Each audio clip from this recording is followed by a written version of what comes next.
E aí galera do canal, beleza? Meu nome é Nivirinho e esse é o quadro Conhecendo, então sem mais delongas, bora lá!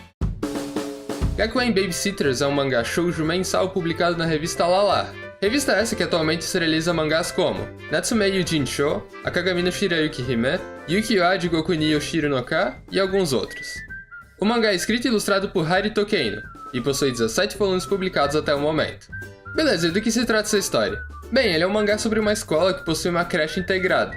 Assim, as professoras podem deixar os seus filhos pequenos por lá enquanto dão aula.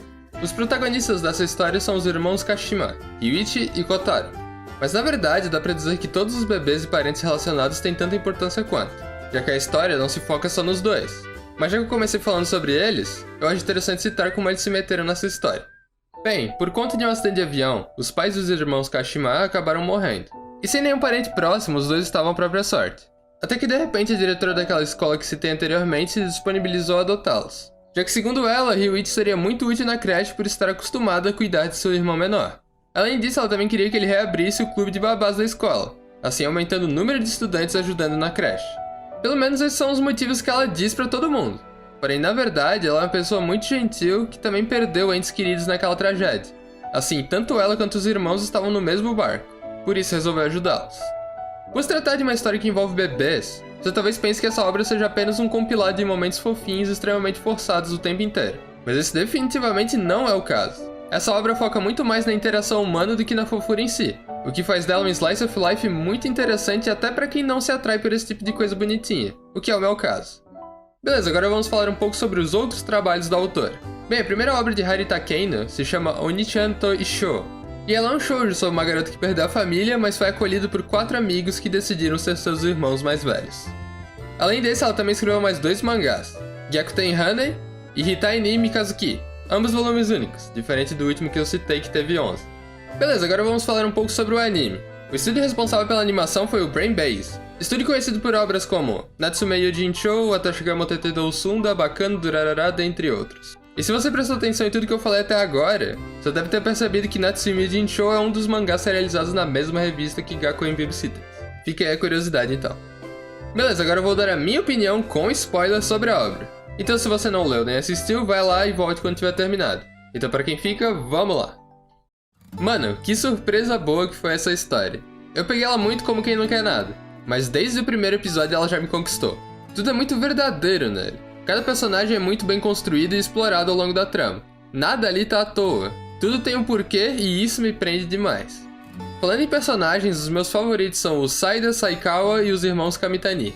O Saida é um cara engraçado porque ele é muito sacana.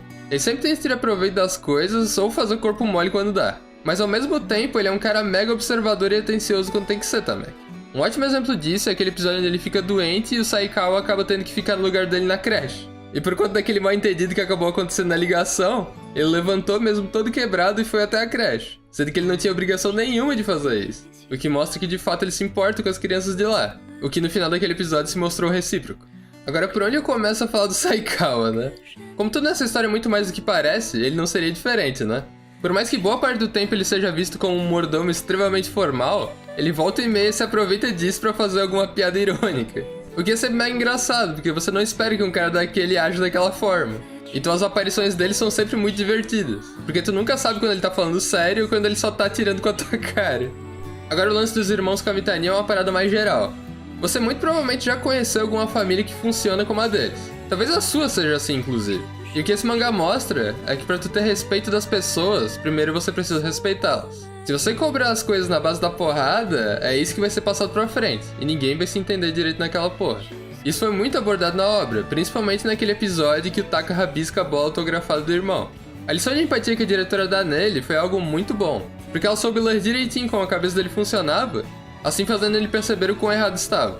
E na verdade, parando pra pensar agora, a diretora fez muita coisa legal ao longo da história também, como naquele episódio em que a Kirin queria provar pro Taka que bruxas existiam.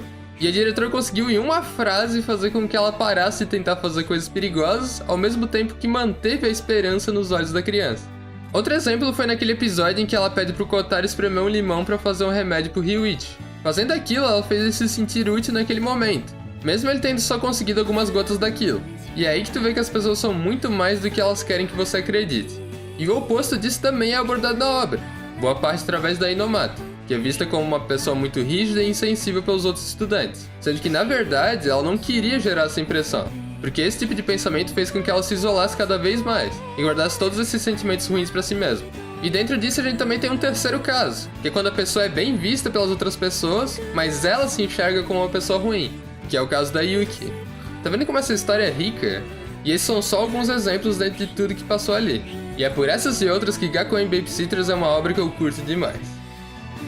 E então é isso, espero que tenham gostado do vídeo. Me digam aí suas opiniões sobre a obra e falou, galera!